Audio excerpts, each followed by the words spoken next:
Hello, listening friends. नमस्कार श्रोता मित्रों, I want to thank you for tuning in to this broadcast. इस प्रसारण में सम्मिलित होने के लिए मैं आपका धन्यवाद करना चाहता हूं। It is our desire that God is using this to bless your life. ये हमारी दिली इच्छा है कि परमेश्वर इसके द्वारा आपके जीवन को आशीषित करे। And if you have not written to us, we look forward to hearing from you. और यदि अभी तक आपने हमें नहीं लिखा है तो हमें आपसे सुनने की प्रतीक्षा है। And if you are joining this broadcast for the first time, और यदि आप पहली बार इस प्रसारण में सम्मिलित हो रहे हैं, we are in the middle of a series of messages on Nehemiah. तो हम नहम्याह पर आधारित संदेश श्रृंखला के मध्य में हैं। Last time we saw that the builders were becoming discouraged. पिछली बार हमने देखा कि निर्माणकर्ता निराश हो रहे थे। As a mighty prayer warrior, Nehemiah first turned to God. एक महान प्रार्थना योद्धा के रूप में नहम्याह पहले परमेश्वर के पास गया And Nehemiah found out the reasons for their discouragement. और नहम्याह ने उनकी निराशा के कारण ढूंढे। And if you have a Bible, turn with us please to Nehemiah chapter 4, verses 10, 11, and 12. और यदि आपके पास बाइबल है तो कृपया हमारे साथ खोलिए नहम्याह की पुस्तक 4 अध्याय 10, 11 और 12 पद। Verse 10 is a key verse here. यहाँ 10 पद मुख्य पद है। Nehemiah realized that physical exhaustion was covering the people like a blanket. नहम्याह ने महसूस किया कि लोगों पर शारीरिक थकावट बुरी तरह से छा रही थी। Judah said the strength of the laborers are failing. यहूदा ने कहा मजदूरों की शक्ति क्षीण हो रही है। They have been working so hard and they were dead tired. वो बहुत कड़ा परिश्रम कर रहे हैं और थक कर गिरने वाले हैं। They were mentally exhausted and physically depleted. वो मानसिक रूप से थके हुए और शारीरिक रूप से क्षीण थे। Physical exhaustion can make you a prime candidate for discouragement. शारीरिक थकावट आपको निराशा का सीधा शिकार बना सकती है। Is pressure and stress in your life causing you discouragement? क्या आपके जीवन में दबाव और तनाव निराशा का कारण बन रहा है? Then listen carefully today. There is a word of encouragement for you. तो आज ध्यान पूर्वक सुनिए क्योंकि आपके लिए प्रोत्साहन का वचन है। Secondly, Nehemiah noted that the builders had lost sight of their goal. दूसरा, नहम्याह ने देखा कि निर्माणकर्ताओं की दृष्टि उनके लक्ष्य से हट गई है। They took their eyes off the vision and looked to the rubble and the rubbish. उन्होंने अपनी आंखें दर्शन से हटाकर कंकड़ पत्थरों और बेमतलब की बातों पर लगा दी हैं। They stood in front of the wall of rubble and got depressed about the enormous task of removing it. वो मलबे की दीवार के सामने खड़े हुए और इसे हटाने के सख्त कार्य के बारे में सोचकर परेशान हो गए। The tribe of Judah was doing the complaining. यहूदा का घराना कुड़कुड़ा रहा था। Now, in biblical times, this was not an ordinary tribe. अब बाइबल के समय में ये कोई साधारण वंश नहीं था। The tribe of Judah was the leading tribe. यहूदा का वंश मुख्य वंश था। It was the strongest tribe. ये सबसे मजबूत वंश था। It was one thing for Sanballat, Tobiah, and Geshem to bring discouragement. संबलत, Tobiah और गशेम के लिए निराशा को लाना एक बात थी। They were expected to do that. उनसे इसकी आशा थी। They were obstructionists. वो रोड़ा अटकाने वाले लोग थे। As enemies, they were expected to create trouble. शत्रु के रूप में उनसे उम्मीद थी कि वो मुश्किल खड़ी करेंगे। But when the leadership begins to falter, परंतु जब नेतृत्व ही लड़खड़ाने लगा, when the tribe of Judah begins to hesitate, जब यहूदा का वंश हिचकिचाने लगा, that was huge trouble. तो ये बहुत बड़ी समस्या थी। There are people that you count on and trust. ऐसे लोग होते हैं जिनसे आप आशा और भरोसा रखते हैं। There are people to whom you look for leadership and guidance. ऐसे लोग होते हैं जिनसे आप नेतृत्व और मार्गदर्शन की अपेक्षा करते हैं। But when all of a sudden they begin to waver, परंतु जब अचानक वो पीछे हटने लगते हैं, you know that you have a lot of hard work ahead of you. तो आप जानते हैं कि आपके सामने कठिन कार्य है। The builders were discouraged. निर्माणकर्ता निराश थे And it was already halfway through the building program. और निर्माण का कार्य आधा हो चुका था। And some of them were saying, why is it taking so long? और उनमें से कई कह रहे थे, इसमें इतनी देर क्यों लग रही है? Halfway is always the most critical time of any project. आधा रास्ता किसी भी परियोजना में हमेशा नाजुक समय होता है। Half time is a critical point in your life. आधा समय आपके जीवन का नाजुक मोड़ है। How many times have you decided to look at the rubbish in your life and you got discouraged? कितनी बार आप अपने जीवन की निरर्थक बातों पर गौर करके निराश हुए? Have you ever said these things to yourself? क्या आपने कभी खुद से ये बातें कही हैं? I cannot go on. मैं और नहीं चल सकता। Look at my past. मेरे अतीत को देखो, Look at my background. मेरी पृष्ठभूमि को देखो, Look at my past failure. मेरी अतीत की असफलताओं को देखो, Look at the problems I have. देखो मेरी समस्याओं को। What is this rubbish that is discouraging you? वो क्या निकम्मी बातें हैं जो आपको निराश कर रही हैं? It is the remains from the past. ये अतीत के बचे हुए टुकड़े हैं। It is the broken rocks, debris of all kinds around the wall of your life. ये आपके जीवन की दीवार के आसपास पड़े हुए कंकड़ पत्थर और हर तरह का मलबा है। The rubble here represents past failures. यहाँ ये मलबा अतीत की असफलताओं का प्रतीक है। And every time you look at your past with its debris and brokenness, और जब भी आप अपने अतीत को इसके मलबे और टूटेपन के साथ देखते हैं, every time you examine the garbage of the past, जब भी आप अतीत के कूड़े की जांच पड़ताल करते हैं, you do not move forward. तो आप आगे नहीं बढ़ पाते। The broken stones and mortar are crying out to you to discourage you. टूटे पत्थर और अतीत का गारा निराश करने के लिए आपको पुकार रहा है। And you are listening to them and saying, I cannot do it. और आप इनकी सुनकर कह रहे हैं, मैं ये नहीं कर सकता। I want to give you a very important advice here. मैं यहाँ आपको एक बहुत आवश्यक सलाह देना चाहता हूँ। Close your ears to the cries of the rubble, इस कूड़े की आवाजों से कान बंद कीजिए and instead listen to the voice of the Lord who is saying to you, और इसके बजाय प्रभु की आवाज को सुनिए जो आपसे कह रहा है, trust me, मुझ पर भरोसा रखो, turn to me. मेरी ओर मुड़ो, I can clean your debris and the rubbish out of your life. मैं तुम्हारे जीवन में से कूड़े करकट और निकम्मी बातों को साफ कर सकता हूँ। Oh, but often God's voice is drowned and muffled. परंतु अक्सर परमेश्वर की आवाज धीमी और दब जाती है। Why? क्यों? Because you choose to listen to the spirit of discouragement. क्योंकि आप निराशा की आत्मा की बात सुनना पसंद करते हैं। Today I want you to open your eyes and your ears and your heart and let the Lord erase your discouragement. आज मैं चाहता हूं कि आप अपनी आंखें, कान और हृदयों को खोलकर प्रभु को आपकी निराशा को मिटाने दें। Nehemiah also saw the builders were filled with fear. नहम्याह ने यह भी देखा कि निर्माणकर्ता भय से भरे हुए हैं। Look at verse 11. 11 पद को देखिए। Our adversaries said, they will neither know or see anything until we come in their midst and kill them and cause the work to cease. हमारे शत्रुओं ने कहा, जब तक हम उनके बीच में ना पहुंचे और उन्हें घात करके वो काम बंद न करें, तब तक उनको ना कुछ मालूम होगा और ना कुछ दिखाई पड़ेगा। Is enough to put the fear of death into anyone's heart. किसी के भी हृदय में मृत्यु का भय डालने के लिए ये धमकी काफी है। Compound the fear of ridicule with the fear of failure. उपहास के भय को असफलता के भय के साथ मिला दीजिए। Add the fear of death to the fear of failure. मृत्यु के भय को असफलता के भय के साथ मिला दीजिए। And mix it all together in one big bundle. और इस सब को मिलाकर इसकी एक बड़ी पोटली बना लीजिए। And you will be filled with enormous discouragement. और आप विशाल निराशा के साथ भर जाएंगे। Do you know who was the most fearful in the time of Nehemiah? आप जानते हैं कि नहम्याह के समय में सबसे अधिक भयभीत कौन था? It says it in verse 12. 12 पद में यह हमें बताता है।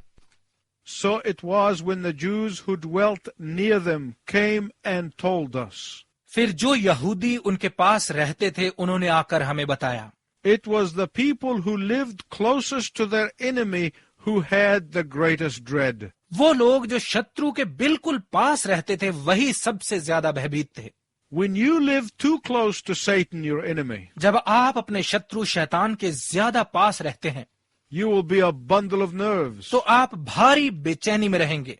But believers can live free from this kind of fear. परंतु विश्वासी इस प्रकार के भय से स्वतंत्र जी सकते हैं। The Word of God says in 2 Timothy 1:7, Timothy की दूसरी पत्री 1 अध्याय के 7 पद में परमेश्वर का वचन कहता है, God does not give us the spirit of fear. परमेश्वर हमें भय का आत्मा नहीं देता। How does fear come to believers? विश्वासियों के पास भय कैसे आता है? Often when a Christian is living too close to the enemy, अक्सर जब एक मसीही शत्रु के ज्यादा ही करीब रहता है, when they become too comfortable with the enemy, जब वो शत्रु के साथ ज्यादा ही आराम से रहने लगते हैं, when they begin compromising with sin, जब वो पाप के साथ समझौता करने लगते हैं, they will live in fear. तो वो भय में ही जिएंगे। Let me ask you, मैं आपसे पूछना चाहता हूँ, are you living in fear? क्या आप भय में जी रहे हैं? Then let me ask you then, how close are you in proximity to the devil? तो मैं आपसे ये पूछना चाहूंगा कि आप शैतान के कितने निकट हैं? Are you giving him a window of opportunity in your life? क्या आप उसे अपने जीवन में अंदर आने का अवसर दे रहे हैं? Who do you listen to? आप किसकी बात सुनते हैं? Who do you talk to? आप किससे बात करते हैं? Do you nurse your fears? क्या आप अपने भयों को पालते हैं? If you are physically worn out, you can be renewed. यदि आप शारीरिक रीति से क्षीण हो चुके हैं तो आप ताजगी पा सकते हैं। If you are looking at the rubbish in your life, यदि आप अपने जीवन के कूड़े करकट पर ध्यान लगाए हुए हैं you can refocus on the vision. तो आप फिर से अपने दर्शन पर एकाग्र हो सकते हैं। If you are living with fear, यदि आप भय के साथ जी रहे हैं you can overcome it. तो आप इस पर विजय पा सकते हैं। My listening friends, मेरे श्रोता मित्रों, Nehemiah is going to show us how to overcome. Nehemiah हमें दिखाएगा कि कैसे जीता जाए। Look at verse 14 of chapter 4. 4 अध्याय के 14 पद को देखिए। Listen carefully to what he said to the builders. ध्यानपूर्वक सुनिए उसने निर्माणकर्ताओं से क्या कहा। He said, remember the Lord. Don't be afraid of them. Remember the Lord. उसने कहा, प्रभु को स्मरण करो, उनसे मत डरो, प्रभु को स्मरण करो। In the last message, I told you that Nehemiah was an encourager. पिछले संदेश में मैंने आपको बताया था कि नहेमिया एक प्रोत्साहन करता था। Well, here he is a coach. लेकिन यहाँ वो एक प्रशिक्षक है। He is sending a signal for a timeout. वो समय समाप्त होने का इशारा कर रहा है। He called them off the football field. उसने उन्हें मैदान से वापस बुला लिया है। He called them off the wall and said it was time to regroup. उसने उन्हें निर्माण कार्य से रोककर बुलाया और कहा कि ये फिर से मिलकर प्रयत्न करने का समय है। He got them together and said, remember our strategy. उसने उन्हें इकट्ठा किया और कहा, अपनी युद्ध नीति को स्मरण करो। Remember the game plan. खेल की नीति को याद करो। Remember the great and awesome God. महान और अद्भुत परमेश्वर को स्मरण करो। Look to him. उसकी ओर देखो, Listen to him. उसकी सुनो। Everyone who lives knows discouragement, including all believers. हर कोई जो जीवित है विश्वासियों सहित वो निराशा को जानता है। I know what I'm talking about because of my own experience. मैं अपने व्यक्तिगत अनुभव से जानता हूँ कि मैं क्या कह रहा हूँ। I have experienced discouragement. मैंने निराशाओं का अनुभव किया है। And let me suggest to you that you read Isaiah 53 at least once a week. और मैं आपसे कहना चाहूंगा कि कम से कम सप्ताह में एक बार यशाया की पुस्तक 53 अध्याय को अवश्य पढ़ें। It will encourage you. ये आपको प्रोत्साहित करेगा। But my listening friend, I want to tell you, the Lord knows your discouragement. परंतु मेरे श्रोता मित्रों, मैं आपको बताना चाहता हूं कि प्रभु आपकी निराशा को जानता है। He knows the source of your discouragement. वो आपकी निराशा के स्रोत को जानता है। And he knows the cure for your discouragement. और वो आपकी निराशा का समाधान जानता है। If you only remember him. यदि बस आप उसे स्मरण करें। Remove your eyes from the rubble and the darkness and the pain. अपनी आंखों को मलबे, अंधकार और दर्द से हटाएं। And fix your eyes on the rock of ages. और अपनी दृष्टि को युगों की चट्टान पर लगाइए। Secondly, in verse 13, दूसरा 13 पद में Nehemiah positioned the builders together in families. Nehemiah ने निर्माणकर्ताओं को घराने के अनुसार नियुक्त किया। To banish discouragement, get together with godly people. निराशा को भगाने और ईश्वर भक्त लोगों को साथ मिलने के लिए। Get together with friends who love and care for you. उन मित्रों के साथ मिलने के लिए जो आपसे प्रेम और आपकी चिंता करते हैं। And that is why it is important to be involved in a church wherever you may be. और इसीलिए कलीसिया में शामिल होना आवश्यक है, चाहे आप जहां भी हैं। When you are in fellowship with believers, जब आप विश्वासियों के साथ संगति में होते हैं, your burdens will be lifted up and shared. तो आपका बोझ उठाया और बांटा जाता है। In fellowship, prayers are offered on behalf of one another in intercession. संगति में मध्यस्थता के रूप में एक दूसरे के लिए प्रार्थनाएं की जाती हैं। In fellowship, you study the scripture together and are encouraged. संगति में आप मिलकर वचन का अध्ययन करते हैं और प्रोत्साहन पाते हैं। Nehemiah put the builders together with families and friends, Nehemiah ने निर्माणकर्ताओं को उनके परिवारों और मित्रों के साथ रखा and he encouraged them to be together. और उसने उन्हें साथ में रहने के लिए प्रोत्साहित किया। When, my friend, you are discouraged, मेरे मित्र, जब आप निराश हों get together with Christian friends who can energize you. तो अपने उन मसीही मित्रों के साथ मिल बैठिए जो आप में फिर से शक्ति का संचार कर सकें। Someone said that a friend is someone who comes in when all the world goes out. किसी ने कहा है कि एक मित्र वो है जब सारा संसार बाहर चला जाता है तो वो अंदर आता है। And when you are among believers, you have such friends. और जब आप विश्वासियों के बीच में हैं तो आप ऐसे ही मित्रों के साथ हैं। Finally, Nehemiah battled their discouragement by getting them to plan for the future. अंत में नहेमिया उनको भविष्य की योजना बनाने में लगाने के द्वारा उनकी निराशा से लड़ा। Let's read verse 15 together. आइए मिलकर 15 पद को पढ़ते हैं। जब हमारे शत्रुओं ने सुना कि यह बात हमको मालूम हो गई है और परमेश्वर ने उनकी युक्ति निष्फल की है, तब हम सब शहरपनाह के पास अपने अपने काम पर लौट गए। If you are discouraged today, आज यदि आप निराश हैं take time out and prepare for the future. तो समय निकालकर भविष्य की तैयारी कीजिए। Keep your eyes on God's purpose for your life. अपनी दृष्टि परमेश्वर के उस उद्देश्य पर लगाइए जो आपके जीवन के लिए है।